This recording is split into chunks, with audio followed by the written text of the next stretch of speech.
Hello दोस्तों, study promoters में पुनः आपका स्वागत है। इस वीडियो में हम राष्ट्र के स्वरूप का तीसरे भाग का अध्ययन करेंगे। पहले और दूसरे भाग का वीडियो बन चुका है, आप चैनल पर जाकर देख सकते हैं। दोस्तों, यदि आप इस वीडियो को देख रहे हैं तो वीडियो को अंत तक देखें, अन्यथा यह पाठ आपको नहीं समझ में आएगा। दोस्तों, वीडियो स्टार्ट करने से पहले यदि आप इस चैनल पर नए हैं तो चैनल को सब्सक्राइब कर लें और बेल आइकन को हिट कर दें ताकि आने वाले वीडियो का नोटिफिकेशन आप तक पहुंचता रहे और अपने दोस्तों से ज़्यादा शेयर करें। चलिए अब शुरू करते हैं तीसरे भाग को। राष्ट्र का तीसरा अंग जन की संस्कृति है।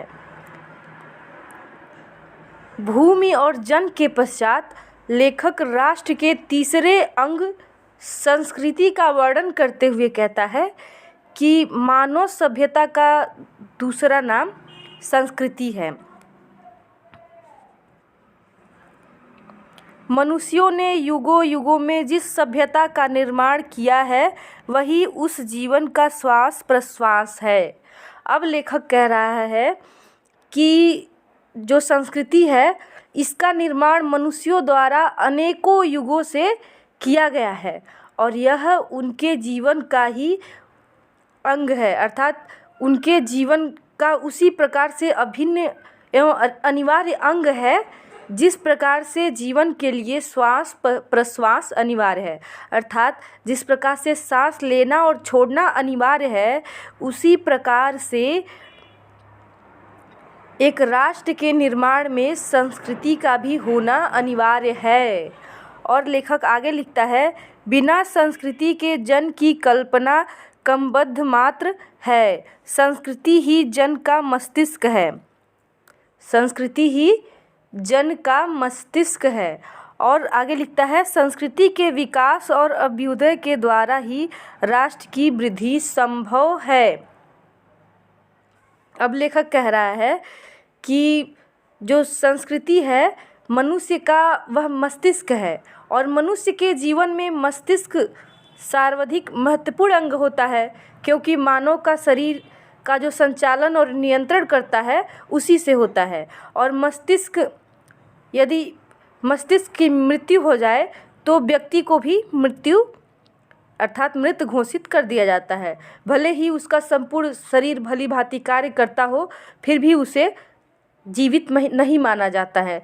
जिस प्रकार से मस्तिष्क के बिना व्यक्ति नहीं कहा जा सकता, अर्थात क्रमबद्ध मात्र अर्थात होता है कि बिना सिर का धड़, अर्थात जिस प्रकार से मस्तिष्क न हो, सिर न हो, केवल धड़ हो, उसे संपूर्ण मनुष्य नहीं कहा जा सकता, एक व्यक्ति नहीं कहा जा सकता।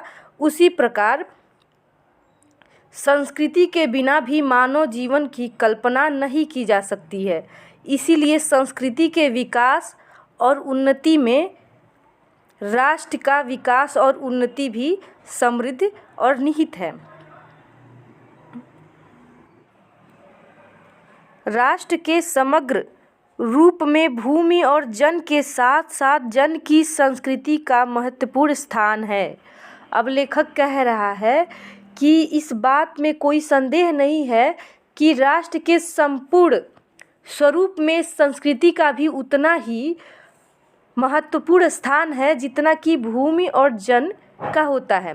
अर्थात जो भूमि और जन है उनके पश्चात राष्ट्र का सबसे महत्वपूर्ण या यूँ कहे सबसे महत्वपूर्ण तत्व उसकी संस्कृति है।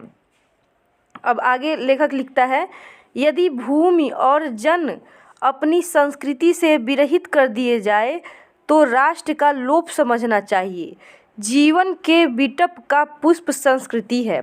अब लेखक कह रहा है कि यदि किसी राष्ट्र का जो अस्तित्व है, अर्थात किसी राष्ट्र के अस्तित्व में संस्कृति का भी महत्व इस बात से समझा जा सकता है कि यदि किसी राष्ट्र को भूमि और जन को संस्कृति से अलग कर दिया जाए तो एक समृद्धशाली राष्ट्र को मिटते देर नहीं लगेगी, अर्थात उस राष्ट्र का विनाश हो जाएगा। और संस्कृति और मनुष्य क्या है, एक दूसरे के पूरक हैं और एक दूसरे के पूरक होने के साथ साथ भी अनिवार्य भी हैं। और क्यों अनिवार्य है? क्योंकि एक के न रहने पर दूसरे का अस्तित्व भी समाप्त हो जाता है। इसलिए तो कहा जाता है कि जो जीवन रूपी वृक्ष है उस वृक्ष का पुष्प ही संस्कृति है। अब आगे लेखक लिखता है कि संस्कृति के सौंदर्य और सौरभ में ही राष्ट्रीय जन के जीवन का सौंदर्य और यश अंतर्निहित है। अब लेखक कह रहा है कि जो संस्कृति है उसके सौंदर्य और सौरभ में ही राष्ट्रीय जन के जीवन का सौंदर्य अंतर्निहित है। लेखक के कहने का आशय यह है कि संस्कृति का जो सौंदर्य है, अर्थात मतलब कहने का अर्थ यह है कि समाज के जो ज्ञान और जो उस ज्ञान के आलोक में किए गए जो कर्तव्य हैं और उन कर्तव्यों के मिश्रण से जो जीवन शैली उभरती है या जो सभ्यता विकसित होती है वही संस्कृति है। अर्थात उसी सभ्यता में संस्कृति का यश अंतर्निहित है। ज्ञान और कर्म दोनों के पारस्परिक प्रकाश की संज्ञा संस्कृति है। भूमि पर बसने वाले जन ने ज्ञान के क्षेत्र में जो सोचा है और कर्म के क्षेत्र में जो रचा है, इन दोनों के रूपों में हमें राष्ट्रीय संस्कृति के दर्शन मिलते हैं।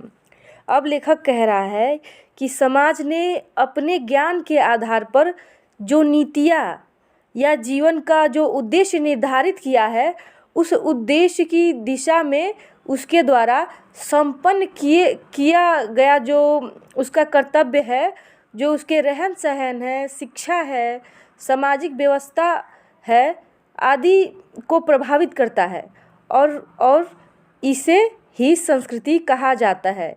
या फिर यूँ कहे कि जो कर्तव्य उन्होंने बनाए हैं, जो किए हैं, या जो उनका रहन सहन है, जो उनका शिक्षा है, वही सब क्या है, उसी में सब संस्कृति के दर्शन मिलते हैं।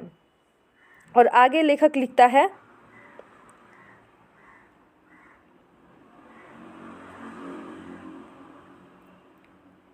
जीवन के विकास की युक्ति ही संस्कृति के रूप में प्रकट होती है।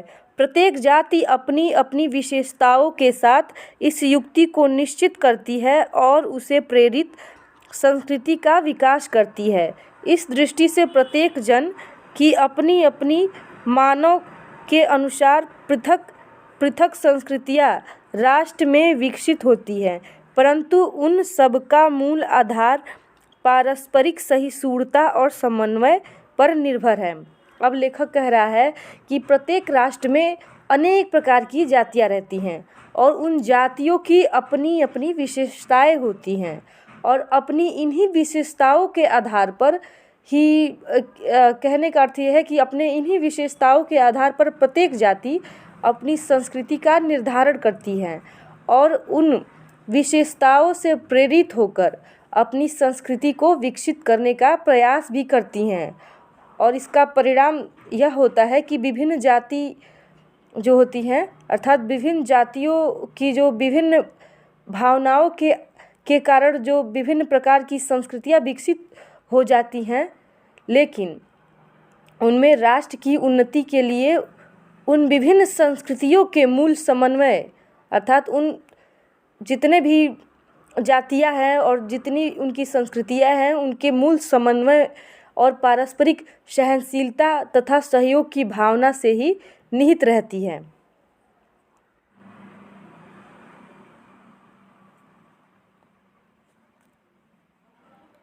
जंगल में जिस प्रकार अनेक लता, वृक्ष और वनस्पति अपने अदम्य भाव से उठते हुए पारस्परिक सम्मिलन से अविरोधी स्थिति प्राप्त करते हैं, उसी प्रकार राष्ट्रीय जन अपनी संस्कृतियों के द्वारा एक दूसरे के साथ मिलकर राष्ट्र में रहते हैं। अब लेखक यहाँ पर जंगल के माध्यम से समझाने का प्रयास कर रहा है और कहता है जंगल की जो स्थिति है उसका अवलोकन करें तो हम देखेंगे कि वहाँ पर वनस्पतियाँ अर्थात अनेक प्रकार की वनस्पतियाँ और लताएँ और पेड़ पौधे घास फूस आदि सभी परस्पर मेल जोल की भावना से वहाँ पर रहते हैं और एक दूसरे के विरोधी होने के पश्चात भी वह परस्पर सहायक बने रहते हैं। और उदाहरण के लिए हम देख सकते हैं कि जो लताएँ होते हैं वह वृक्षों से लिपटे हुए रहते हैं, किंतु जो वृक्ष होता है उन्हें सहारा प्रदान करता है और उनके विकास में और उनके वृद्धि में और विकास में सहायक बना रहता है। ठीक उसी प्रकार अनेक प्रकार की संस्कृतियाँ जो होती हैं अर्थात एक राष्ट्र में जो अनेक प्रकार की संस्कृतियाँ रहती हैं वह एक दूसरे की परस्पर सहायक बनी रहती हैं और एक दूसरे से अविरोध की स्थिति नहीं बनाती हैं, एक दूसरे को सहारा देती हैं और उनकी उन्नति करती हैं। जिस प्रकार जल के अनेक प्रवाह नदियों के रूप में मिलकर समुद्र में एक रूपता प्राप्त करते हैं, उसी प्रकार राष्ट्रीय जीवन की अनेक विधियाँ राष्ट्रीय संस्कृति में समन्वय प्राप्त करती हैं। समन्वय युक्त जीवन ही राष्ट्र का सुखदायी रूप है। अब लेखक नदियों के माध्यम से समझाने का प्रयास कर रहा है कि जिस प्रकार विभिन्न नदियाँ होती हैं वह विभिन्न नामों से पुकारी जाती हैं, किंतु वह अपने पृथक पृथक अस्तित्व को भूलकर अर्थात विभिन्न प्रकार की जो नदियाँ होती हैं उनकी जो धाराएं होती हैं वह सब एक हो जाती हैं तो एक सागर का रूप धारण कर लेती हैं। और उसी प्रकार किसी राष्ट्र के जो नागरिकों के लिए जो अर्थात कहने का अर्थ यह है कि जिस प्रकार वह एक कई नदियाँ मिलकर एक सागर का रूप धारण कर लेती हैं, उसी प्रकार किसी राष्ट्र के नागरिकों के लिए भी यह आवश्यक है कि वे अपनी विभिन्न संस्कृतियों का अस्तित्व बनाए रखने के लिए राष्ट्रीय संस्कृति को महत्व प्रदान करें।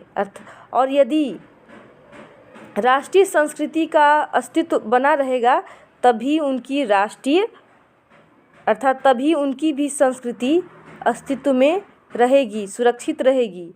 अतः राष्ट्रीय संस्कृति अथवा जो राष्ट्र के अस्तित्व के लिए जो भाषा धर्म जाति जो संप्रदाय हैं आदि उस पर जो आधारित भेदभाव हैं उन विस्मृतियों को भूल जाना चाहिए, उन्हें विस्मृत कर देना चाहिए और पारस्परिक एक दूसरे का सहायता करना चाहिए और ऐसी भावना भी रखनी चाहिए।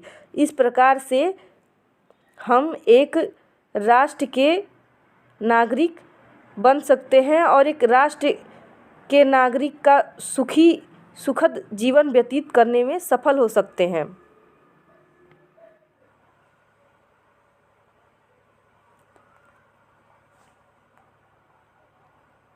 साहित्य कला नृत्य गीत आमोद प्रमोद अनेक रूपों में राष्ट्रीय जन अपने अपने मानसिक भावों को प्रकट करते हैं। आत्मा का जो विश्वव्यापी आनंद भाव है वह इन विविध रूपों से साकार होता है।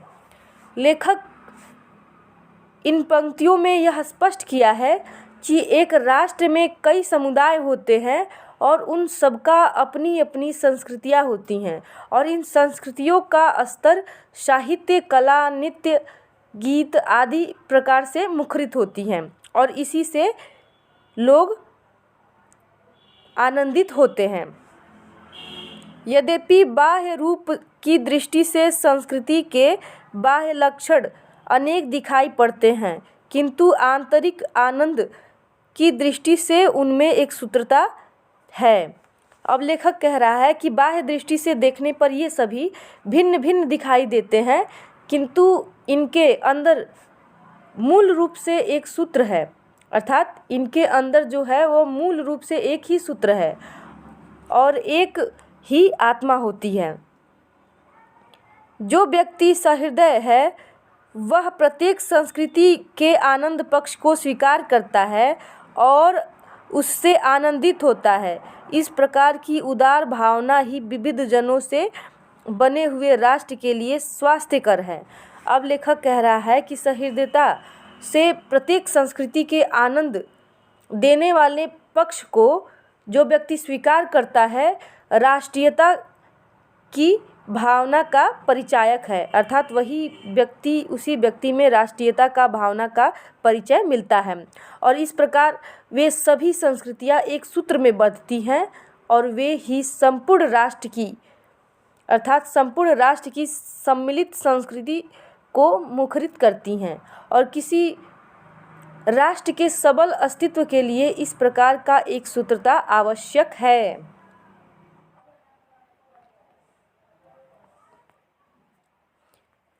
गाँवों और जंगलों में स्वच्छंद जन्म लेने वाले लोकगीतों में, तारों के नीचे विकसित लोक कथाओं में संस्कृति का अमित भंडार भरा हुआ है। अब लेखक कहता है कि गाँवों तथा जंगलों में जो निवास करने वाले भोले भाले लोग हैं और उनकी वह निष्कपटता और सरलता उनके लोकगीतों में प्रतिबिंबित होती है। प्रकृति के स्वाभाविक वातावरण में उनकी जो कथाएं विकसित होती हैं, ये लोक कथाएं उनके विचार और उनकी सभ्यता, परंपरा और रीति रिवाजों का प्रतिनिधित्व करती हैं। इसलिए ये लोकगीत और लोक कथाएं हमारी संस्कृति का अथाह स्रोत और भंडार हैं, जहाँ से आनंद की भरपूर मात्रा प्राप्त हो सकती है। राष्ट्रीय संस्कृति के परिचय काल में उन सबका स्वागत करने की आवश्यकता है। अब लेखक कह रहा है कि इनके द्वारा हम अपनी सभ्यता और संस्कृति का वास्तविक परिचय प्राप्त करते हैं और आनंद का अनुभव भी प्राप्त करते हैं। और आज जब हम अपने सभ्यता और संस्कृति से दूर होते जा रहे हैं और संस्कृति के ऐसे संक्रमण काल में यदि किसी को हमारी संस्कृति का परिचय प्राप्त करना होता है तो इन्हीं लोक गीतों में और इन्हीं लोक कथाओं के सहारे यह परिचय प्राप्त करते हैं। अतः हमें इनका सर्वत्र स्वागत करना चाहिए, अर्थात हमें इनका हमेशा स्वागत करना चाहिए और साथ ही साथ इनका संरक्षण भी करना चाहिए। अर्थात लेखक के कहने का अर्थ यह है कि जो लोकगीत हैं, लोक कथाएं हैं, इनका हमको संरक्षण भी करना चाहिए और हमेशा स्वागत करना चाहिए।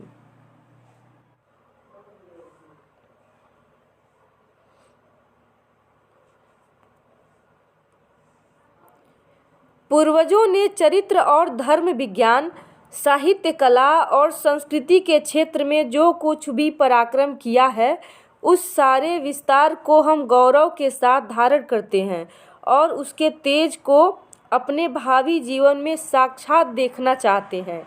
अब लेखक कह रहा है कि संस्कृति परिवेश विकास की एक पद्धति है और हमारे पूर्वजों ने चरित्र, धर्म, विज्ञान, साहित्य, कला और संस्कृति के क्षेत्र में जो कुछ भी उन्नति किया है, उस पर गर्व करते हुए हम उसे राष्ट्र की विभूति के रूप में स्वीकार करते हैं। और आगे कहता है कि प्राचीनता के प्रति गौरव की भावना से हमारे मन में जो भावी प्रगति हेतु प्रबल आकांक्षा का उदय होता है, इस आकांक्षा को हम अपने भावी जीवन में साकार होता हुआ देखना चाहते हैं। और यही राष्ट्र संवर्धन का स्वाभाविक प्रकार है, जहाँ अतीत वर्तमान के लिए भार रूप नहीं है, जहाँ भूत वर्तमान को जकड़े रखना नहीं चाहता, वरन अपने वरदान से पुष्ट करके उसे आगे बढ़ाना चाहता है, उस राष्ट्र का हम स्वागत करते हैं। अब लेखक कहता है कि हमारी कामना होती है कि हम इस गौरव को हम अपने जीवन में उतारें और अपने भविष्य को पुष्ट बनाएं, और यही राष्ट्र के विकास का स्वाभाविक ढंग है। अर्थात जिस तरह राष्ट्र में भूतकाल वर्तमान पर बोझ नहीं होता है, जहाँ अतीत को ही सब कुछ मानकर उससे चिपके रहने की प्रवृत्ति नहीं होती है, हम उस राष्ट्र का अभिनंदन करते हैं। लेखक यहाँ पर वर्तमान एवं अतीत के समन्वय पर आधारित उपयोगिता को स्पष्ट करता है और कहता है कि भूतकाल की जो उपलब्धियां हैं किसी भी राष्ट्र के लिए गौरव का कारण होता है, अतः उसे भुला देना उचित नहीं होगा और हमें ऐसे राष्ट्र का स्वागत करना चाहिए। दोस्तों, इस प्रकार राष्ट्र का स्वरूप का तीसरा भाग भी समाप्त होता है। दोस्तों, वीडियो अच्छा लगा हो तो वीडियो को लाइक कर दें और अपने दोस्तों से ज़्यादा शेयर करें ताकि वे भी लाभ उठा सके। चैनल को सब्सक्राइब करना और बेल आइकन को दबाना न भूलें और फिर मिलेंगे हम एक नए वीडियो के साथ। तब तक के लिए नमस्कार।